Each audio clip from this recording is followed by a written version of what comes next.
Hello everyone, my self doctor Neetu Singh. मैं 2018-24 के batch में कज़ान फेडरल यूनिवर्सिटी रशिया में थी एंड जैन 2025 में मेरा फर्स्ट अटेम्प्ट एफएमजी का एग्ज़ाम था, जो कि इंडिया में प्रैक्टिस करने के लिए लाइसेंसिंग एग्ज़ाम होता है, वो मैंने क्लियर कर लिया है।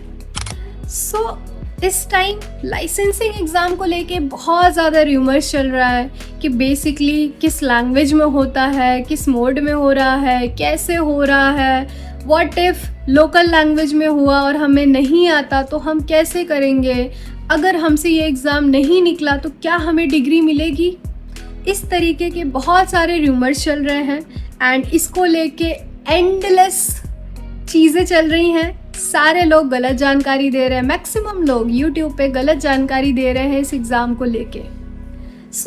मेरी आज की वीडियो उन बच्चों के लिए है जो भी ये एग्ज़ाम को लेके परेशान हो रहे हैं। आपके सारे जवाब इस वीडियो में कवर होंगे। बट क्या आपने मेरा चैनल सब्सक्राइब किया है? नहीं किया है। सबसे पहले मेरा चैनल सब्सक्राइब करो अगर आपको ऐसी ही इंफॉर्मेटिव वीडियोस मेरे चैनल पे चाहिए तो। And don't forget to like and share. Let's get started. सबसे बड़ा जो मेजर कंसर्न है वो है लैंग्वेज को लेके। पास कैसे करेंगे, इंग्लिश में होता है कि रशियन में होता है? तो इस एग्ज़ाम का नाम है गॉस, रशियन वर्ड है ये, जो कि रशिया का प्रैक्टिस जो लाइसेंसिंग एग्ज़ाम होता है, गॉस बोलते हैं उसे। एंड हर वो बच्चा जो भी रशिया में पढ़ रहा है वो ये एग्ज़ाम देता है, उसके बाद ही आपको डिग्री मिलती है। अगर आप ये एग्ज़ाम पास नहीं करोगे तो आपको कॉलेज से डिग्री नहीं मिलेगी। ठीक है, अब आप लोग डर रहे होगे व्हाट इफ़ मैं फ़ेल हो गया तब कैसे होगा। अरे नहीं फ़ेल हो गए, मैंने आज तक एक सिंगल बच्चे का नहीं सुना कि वो फ़ेल होकर आया है गॉस एग्ज़ाम में, क्योंकि ये एग्ज़ाम बहुत ईजी होता है। वाई आई एम सेइंग कि गॉस एग्ज़ाम बहुत ईजी होता है? जिस तरीके से ये होता है वो ईजी होता है, मैं आपको एक्सप्लेन कर देती हूँ। बेसिकली ये 3 स्टेप एग्जामिनेशन होता है।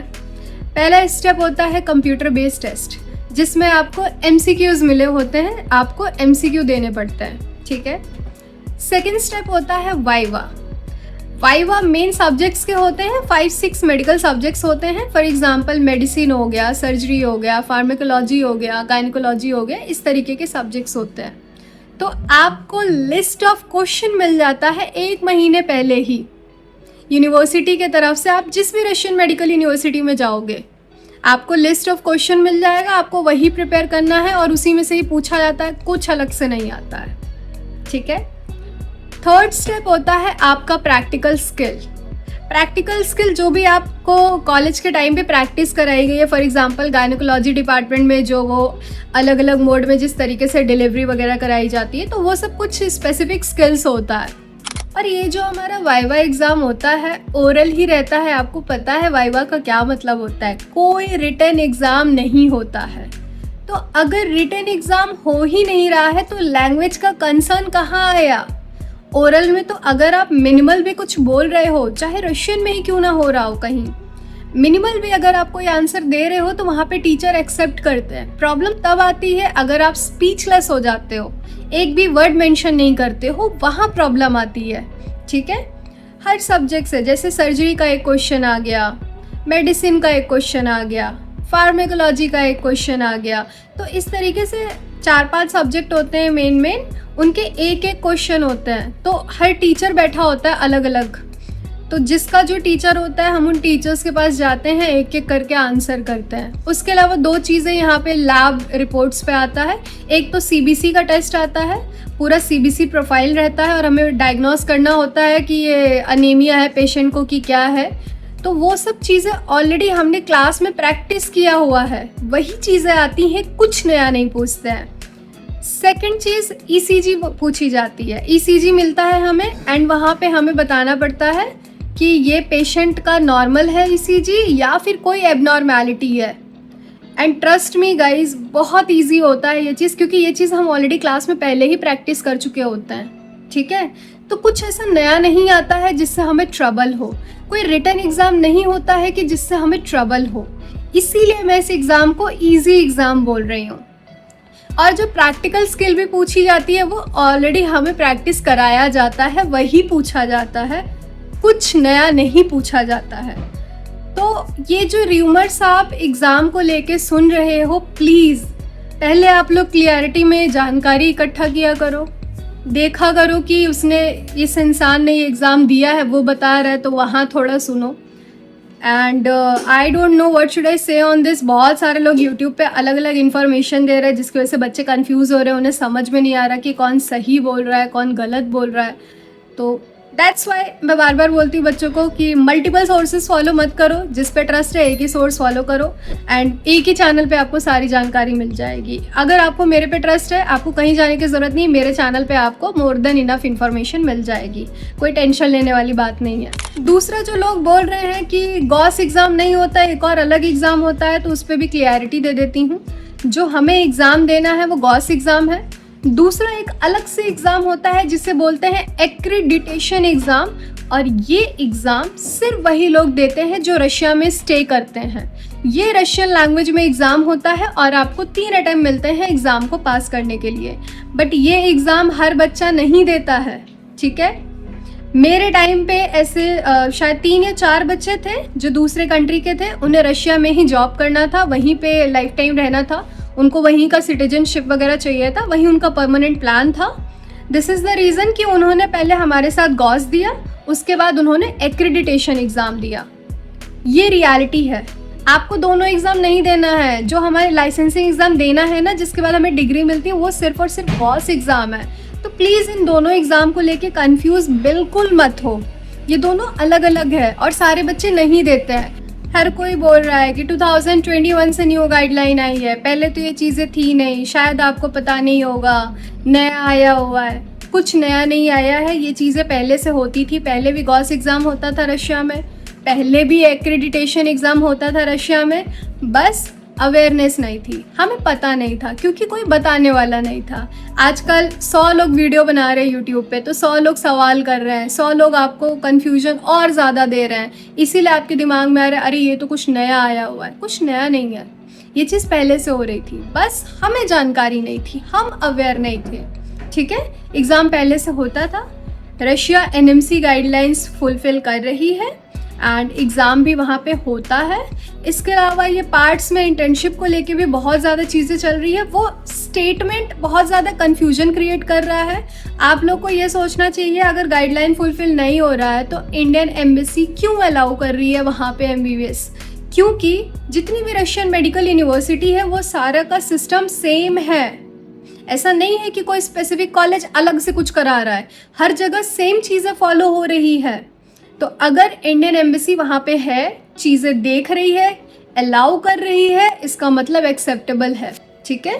अगर अलाउ नहीं करेगी तो वो लोग इस चीज़ को रोकेंगे। दूसरी चीज़, वो इंटर्नशिप जो रशिया में होता है, वो जो पार्ट्स वाला वर्ड आ रहा है, जिस चीज़ को लेके हाईलाइट किया जा रहा है, वो गलत आपको हाईलाइट करके बताया जा रहा है। सिंपल सी बात है, रशिया में ऐसा एक महीने का इंटर्नशिप नहीं होता है। रशिया का एक पैटर्न है, स्टार्टिंग का 3 ईयर नॉन क्लिनिकल सब्जेक्ट होता है एंड उसके बाद का 3 ईयर क्लिनिकल सब्जेक्ट होता है। तो जो शुरू के 3 साल में नॉन क्लिनिकल चल रहा है, वहाँ पे भी हमारे लिए पेशेंट इंटरेक्शन होता है, चीज़ें होती हैं। और जो बाद का क्लिनिकल 3 साल चलता है ना, उन 3 साल में वहाँ का ऐसा पैटर्न होता है कि साइकिल बोलते हैं, सब्जेक्ट वाइज। फॉर एग्जांपल अगर मैं मेडिसिन का साइकिल ले लूँ, वहाँ पे ना हमें ऐसा नहीं है कि एक ही टीचर पूरा मेडिसिन पढ़ा रहा है, वहाँ ऐसा नहीं चलता है। वहाँ ऐसा चलता है कि कार्डियोलॉजी, तो हमारा कार्डियोलॉजी का पूरा क्लास चलेगा, जो भी रहता है 15 दिन, 20 दिन, 1 महीना, ऐसा हर सब्जेक्ट का अलग अलग है। मैं एग्जांपल दे रही हूँ। फॉर एग्जांपल मान लो 20 दिन 25 दिन का कार्डियोलॉजी का साइकिल है, तो हमें एक टीचर अलॉट होता है, कार्डियोलॉजिस्ट जो होता है। कार्डियोलॉजिस्ट हमारा वो 20-25 दिन का एक साइकिल रहता है, हमारी क्लासेस होती हैं और वो हॉस्पिटल में क्लासेस होती हैं। तो हम क्लास में उसका थ्योरेटिकल क्लास लेते हैं, पेशेंट के पास जाते हैं कार्डियोलॉजी डिपार्टमेंट में, वहाँ पे हमारी प्रैक्टिस होती है। और वो साइकिल का जो हमारा क्लासेस होता है ना, वो एक क्लासेस 5-5, 6-6 घंटे की होती है। ये पैटर्न चलता है रशिया में, ठीक है। तो ये 4th year, 5th year, 6th year, ये 3 साल क्लिनिकल क्लासेस हमारी ऐसे चलती है।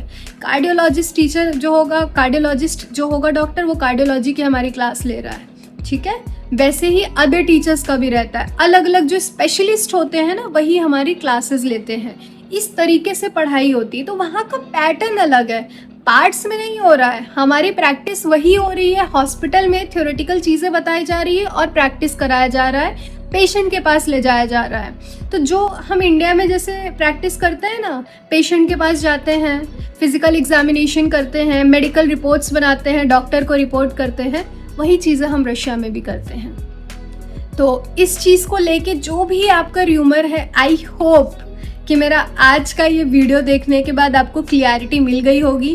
कोई गाइडलाइंस को लेके इशू नहीं है, ना कोई गॉस एग्ज़ाम या एक्रेडिटेशन एग्ज़ाम या जो भी लाइसेंसिंग एग्ज़ाम को लेके र्यूमर चल रहा है वो यहाँ पे क्लियर हो गया होगा।